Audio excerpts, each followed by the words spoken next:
Our team worked with the Computational Resource Visualization Project. My name is Angelo Paulo-Polides. And I'm Jesus Fernando. I'm Alejandro Santillana. We also worked with another teammate, Jeffrey Montague, who could unfortunately not make it to the presentation today.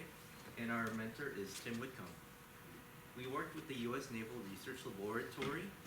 The U.S. Naval Research Laboratory works on several research projects, and they spend about $1 billion per year just on research projects. And one of the projects that they work on is using a supercomputer to do weather forecast predictions. Now, these weather forecast predictions are not only useful for the United States, but also for the entire world as well. Not only for environmental reasons, but as well as military reasons as well.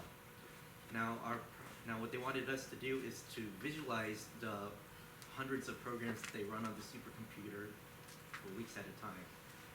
So we developed a new visualization algorithm and a tool suite so that they can use to depict application resources, or as they like to call it, nodes, used on their supercomputer, as well as pass data from workflow simulations to this visualization tool.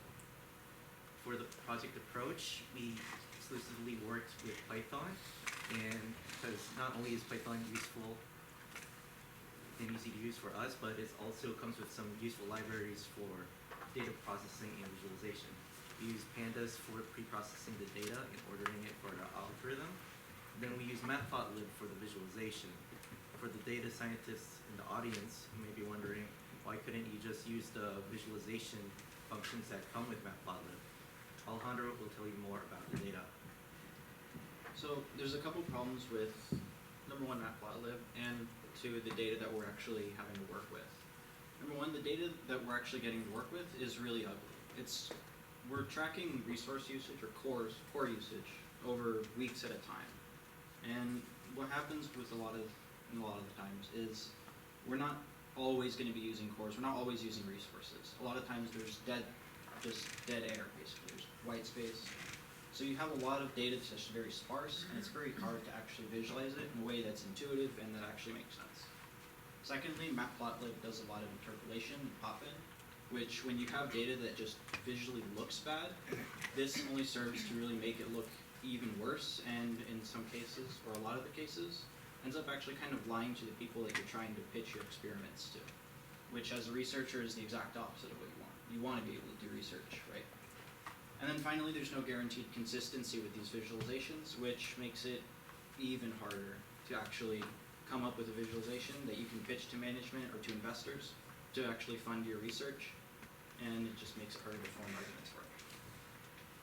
So I mentioned the data was really ugly. Here we have an experiment that lasts about 2 weeks, and we're tracking how many cores are being used and for how long during these 2 weeks we're actually using these cores. So I mentioned that it was really ugly, and this is kind of what I meant. There's a lot of space where nothing's going on, and then there's short bursts of activity, and you can't see it yet, but there's also a lot of interpolation. So it looks like we're using close to 70 cores in some cases, but the truth is we're actually not. So let's take a closer look at just a few hours of the actual data. This is over about a 6-hour period, give or take. There's a few problems here. Number one, the interpolation. When you turn on a light, for instance, that light will immediately turn on. You don't turn on a light and it will slowly fill up with light like a glass of water. It doesn't make any sense, right? And when you turn it off, its usage goes to 0.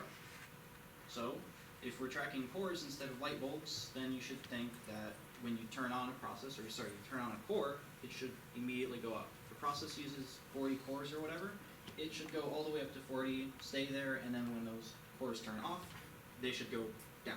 But instead we have this really weird ramping up and ramping down action, which just doesn't really make sense with what's going on in reality. And then secondly, there's a lot of pop-in, which actually skews the data a lot, which is why we have this huge red square that's at an angle, and there's triangles underneath it, and it just kind of looks really messy, and if you're not a technical person and you have no idea what the experiment is, you're just there to invest. This doesn't make any sense, and it doesn't give you an idea of how much that experiment is going to cost you. Then finally, there's the consistency issue. It's the same graph from before, slightly different colors, but if we just run the script again, you would expect we get the same result, right? But we don't. We actually get a visualization that is a little bit different and with even worse colors, which is nice. because now it's even harder to read. So imagine you're trying to pitch your experiment and you get the second visualization. You say, okay, well, let's re-roll it, and you get something even worse. And you keep re-rolling for a few hours, for a few days, and you can't form a decent argument because all your visualizations look terrible. So instead of actually coming up with reasons why your research is valid and why it has to be done, you are worried more about why your slide deck or why your visualizations look awful. And by the time you actually come up with something that looks decent, now you're coming up with an argument that might not be fully fleshed out. So how do we solve this? Number one, we get rid of any interpolation. We get rid of the interpolation. Number two, we stop the pop-in. So anytime something starts, it will start at the bottom. If something comes in after something else has started, it will always go on top. So we maintain that consistency. And finally, we maintain a consistency. We maintain an order of things. And this actually gives us structure. And there's no interpolation, so there's no ramping up and there's no ramping down. Stuff turns on and stuff turns off. And visually, this gives you a very clear picture of what's going on. You know that along these 6 hours, that yes, we are using a lot of cores, but only for maybe a third of the time, really. And then after that, we're only using, 5 or 6 cores at best. We go up to 10, but only for very short periods. So this gives you a more clear idea of how much the cost is actually going to be. Before, we just had this giant triangle that extended over the entire period and made you think, oh, the cores are always going to be used and there's never any downtime and it's really expensive and I can't afford this. But now this gives you an idea of, wait, there's actually a ton of downtime and we're not always using all the resources all the time. So as a researcher, this is great because now you can actually be A, honest about what you're doing, B, you can actually show them that, hey, there's a lot of downtime and this won't cost you as much.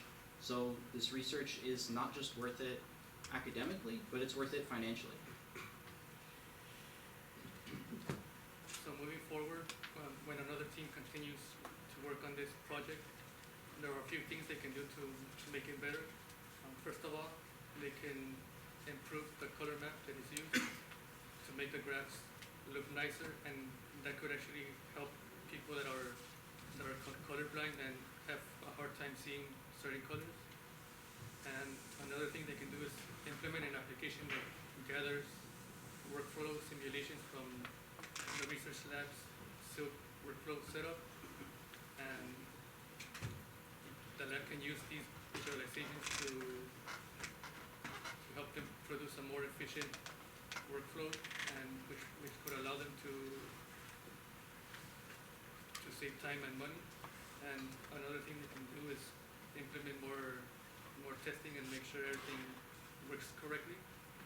So in conclusion, we created an application that visualizes the resource usage from the supercomputers at the US Naval Research